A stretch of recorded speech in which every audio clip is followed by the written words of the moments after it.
செட்டிநாடு ஸ்டைலில் சுவியம் நல்ல சாஃப்டாக ரொம்ப சுவையாக ரொம்ப ஈஸியாக எப்படி செய்கிறதுன்னு பார்க்கலாம். இதை செய்கிறதுக்கு ஒரு பாத்திரத்தில் 1/2 கப்பு பச்சரிசி 1 கப்பு உளுந்து சேர்த்து நல்லா அலசி கழுவிட்டு தண்ணி சேர்த்துட்டு இதை ஊற விட்டுடுங்க. இப்போ இன்னொரு பாத்திரத்தில் 2 கப் அளவுக்கு கடலைப்பருப்பையும் சேர்த்துட்டு ஒரு 1/2 மணி நேரம் ஊற விட்டுக்கோங்க.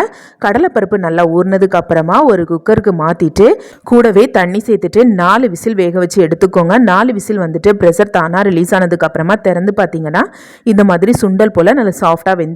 இப்போ இது இருக்கட்டும். இப்போ அடுப்பில் ஒரு கடாய் எடுத்து வச்சுட்டு 1 டீஸ்பூன் நெய் சேர்த்து கொஞ்சமாக தேங்காய் சேர்த்து நல்லா செவக்க வறுத்துட்டு கூடவே வேக வச்ச கடலைப்பருப்பையும் சேர்த்து நல்லா மசிச்சு விட்டு கிண்டி எடுங்க. ஓரளவுக்கு நல்லா மசிச்சு இறுகி வந்ததும் இதோட 1 கப் அளவுக்கு சர்க்கரை இல்லைன்னா நாட்டு சர்க்கரை சேர்த்து நல்லா கலந்துக்கோங்க.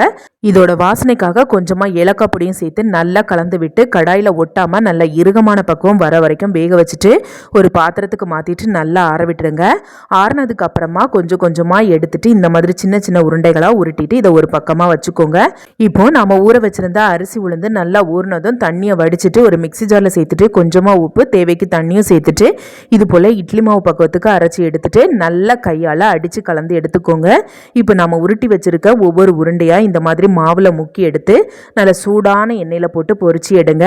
கையால் உருண்டையை எடுத்து மாவில் முக்கி எண்ணெயில் போட்டு பொரிச்சு எடுக்க பயப்படுறவங்க ஒவ்வொரு உருண்டையாக ஸ்பூனில் எடுத்து இந்த மாதிரி மாவுக்குள்ள சேர்த்து நல்லா பரட்டி எடுத்துட்டு ஸ்பூனாலேயே எடுத்து இது போல் எண்ணெயில் போட்டுடுங்க. எடையடையாக திருப்பி போட்டு மிதமான தீயில வச்சுட்டு கொஞ்சம் மொறுமொறுப்பாக வர்ற வரைக்கும் லைட்டாக செவந்து வர வரைக்கும் பொரிச்சு எடுங்க.